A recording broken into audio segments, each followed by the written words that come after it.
사무엘상 4장. 사무엘이 하는 말은 모든 이스라엘이 귀 기울여 들었습니다. 그 무렵 이스라엘 백성들이 블레셋 사람들과 싸우러 나갔습니다. 이스라엘 사람들은 에벤에셀에 진을 쳤고 블레셋 사람들은 아벡에 진을 쳤습니다. 블레셋 사람들은 이스라엘에 대항하기 위해 전열을 가다듬었습니다.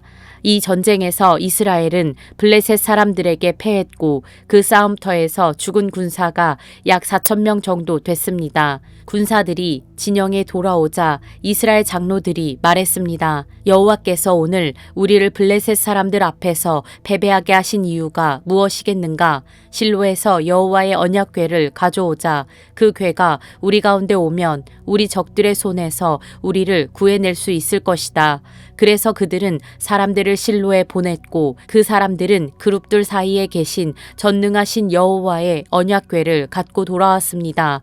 엘리의 두 아들 홈니와 비느하스도 하나님의 언약궤와 함께 그곳에 왔습니다. 여호와의 언약궤가 진영에 도착하자 모든 이스라엘이 흔들릴 만큼 큰 소리로 외쳤습니다. 이 소리를 들은 블레셋 사람들은 히브리 사람의 진영에서 나는 이 환호성은 대체 무엇이냐 하고 묻다가 곧 여호와의 궤가 진영에 도착했다는 것을 알게 됐습니다. 블레셋 사람들은 두려워하며 말했습니다. 그들의 신이 이스라엘 진영에 도착했다. 일찍이 이런 일이 없었는데 우리에게 이제 화가 미치겠구나. 우리에게 화가 미쳤는데 이 강한 신들의 손에서 누가 우리를 건져내겠는가? 그들은 광야에서 이집트 사람들을 온갖 재앙으로 쳐부순 신들이 아닌가? 블레셋 사람들아, 대장부답게 강해지자. 그러지 않으면 전에 히브리 사람들이 우리 종이 됐던 것처럼 우리가 히브리 사람들의 종이 되고 말 것이다. 대장부답게 나가서 싸우자. 이렇게 블레셋 사람들이 싸움에 임하자 이스라엘 사람들은 패해 저마다 자기 진영으로 도망쳤습니다. 이 싸움의 패배로 이스라엘은 3만 명의 군사를 잃고 말았습니다. 이때 하나님의 궤도 빼앗기고 엘리의 두 아들 홈니와 비느하스도 죽었습니다. 바로 그날 베냐민 지파 사람 하나가 싸움터에서 도망쳐 실로로 왔습니다. 그의 옷은 찢어졌고 머리에는 먼지가 가득했습니다. 그가 도착했을 때 엘리는 하나님의 궤로 인해 마음을 졸이며 길가 한쪽 의자에 앉아 소식을 기다리고 있었습니다. 그 사람이 성으로 들어와 어떤 일이 일어났는지 말하자 온 성 안이 울음바다가 됐습니다.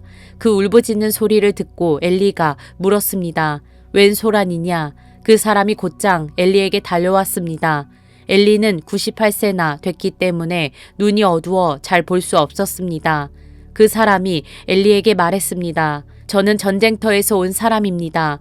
바로 오늘 도망쳐 왔습니다. 엘리가 물었습니다.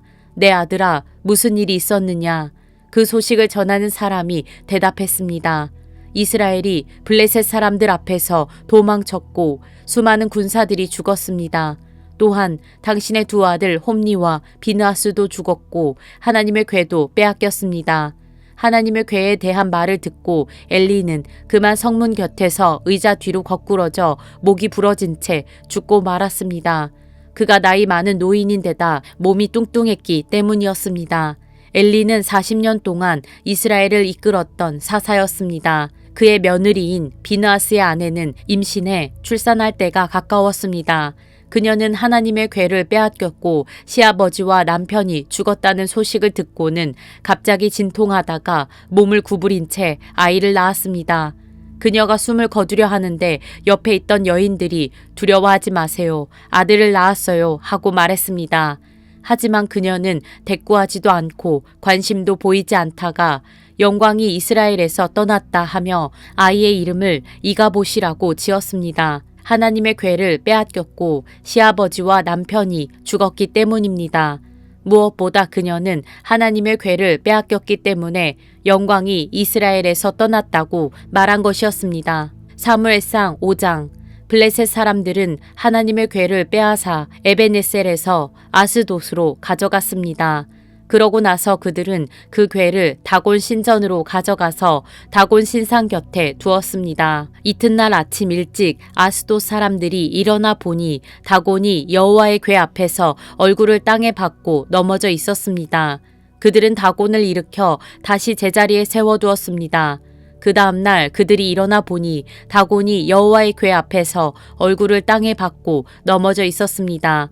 다곤의 머리와 두 손은 잘려서 문지방에 널려 있었고 단지 몸통만 남아 있었습니다. 이 때문에 오늘날까지도 다곤의 제사장들과 아스돗에 있는 다곤의 신전에 들어가는 사람들은 모두 문지방을 밟지 않고 들어갑니다. 여호와의 손이 아스돗 사람들을 호되게 치셔서 종기 재앙으로 아스돗과 그 지역 사람들을 죽이셨습니다. 아스돗 사람들은 이런 일들을 보고 말했습니다. 이스라엘 하나님의 궤가 여기 우리와 함께 있어서는 안 되겠다. 하나님의 손이 우리와 우리의 신 다곤을 치고 있지 않는가? 그리하여 그들은 사람을 보내 모든 블레셋 지도자들을 모아놓고 물었습니다. 이스라엘 하나님의 궤를 어떻게 하는 게 좋겠습니까? 그들이 대답했습니다. 이스라엘 하나님의 궤를 가드로 옮깁시다.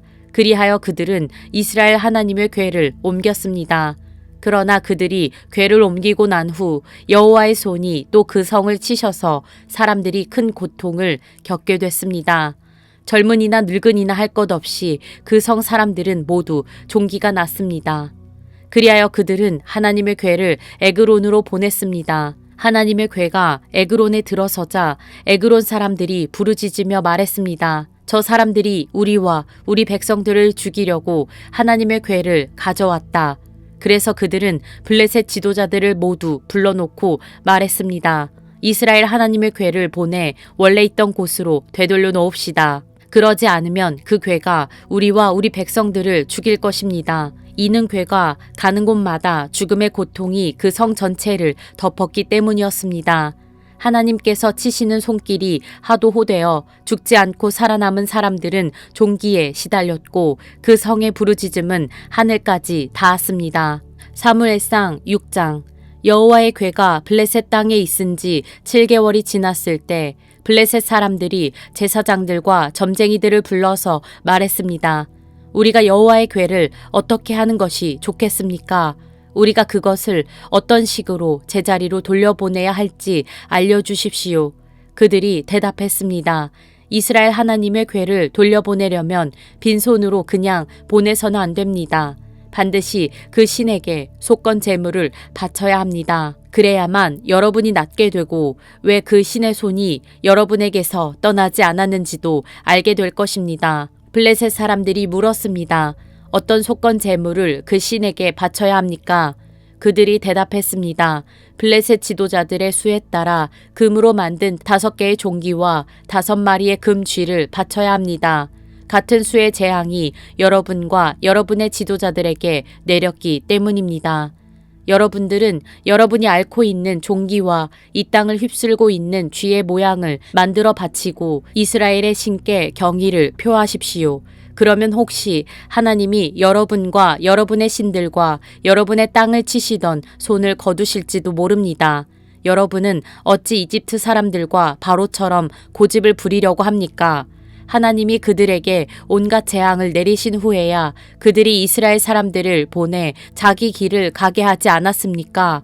그러니 이제 새 수레를 준비하고 멍에를 맨 적이 없는 젖이 나는 소 2마리를 수레에 매십시오. 하지만 그 송아지들은 떼내어 우리에 넣으십시오. 여호와의 궤를 가져다 수레에 싣고 속건 제물로 그분께 드릴 금으로 만든 물건들을 상자에 담아 궤 곁에 두십시오. 수레가 가는 대로 보내되 계속 지켜보십시오. 만약 그 소가 궤가 본래 있던 곳 벳세메스로 가면 여호와께서 우리에게 이 큰 재앙을 보내신 것이요. 만약 그러지 않으면 우리를 친 것이 그분의 손이 아니라 그저 우연히 우리에게 닥친 일임을 우리가 알게 될 것입니다. 그래서 그들은 그 말대로 어미소 2마리를 데려다가 수레에 메고 송아지들은 우리에 가두었습니다. 그들은 여호와의 궤와 금쥐와 그들에게 생긴 종기 모양을 담은 상자를 수레에 실었습니다. 그러자 소들이 벳세메스 쪽을 향해 곧바로 올라갔습니다. 소들은 울면서 큰 길에서 오른쪽이나 왼쪽으로 치우치지 않고 곧장 갔습니다. 블레셋 지도자들은 소들을 따라가 벳세메스 경계에까지 이르렀습니다. 그때 마침 벳세메스 사람들이 골짜기에서 밀을 베고 있다가 고개를 들어 궤를 보고 기뻐했습니다. 수레가 벳세메스에 있는 여호수아의 밭에 이르자 큰 바위 곁에 멈춰 섰습니다. 사람들은 수레의 나무를 쪼개어 장작을 만들고 소들을 잡아 여호와를 위한 번제물로 드렸습니다. 레위 사람들은 여호와의 궤를 내려다가 금으로 만든 물건이 담긴 상자와 함께 큰 바위 위에 두었습니다.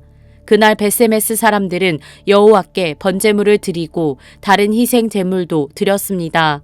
5명의 블레셋 지도자들은 이 모든 것을 보고 그날로 에그론으로 돌아갔습니다. 블레셋 사람들이 여호와께 속건 제물로 보낸 종기 모양의 금덩이들은 아스돗, 가사, 아스글론, 가드, 에그론에서 각각 하나씩이었고 5마리의 금 쥐들은 5명의 지도자들에게 속한 성곽과 그 주변 마을 곧 블레셋 성들의 수에 따른 것이었습니다.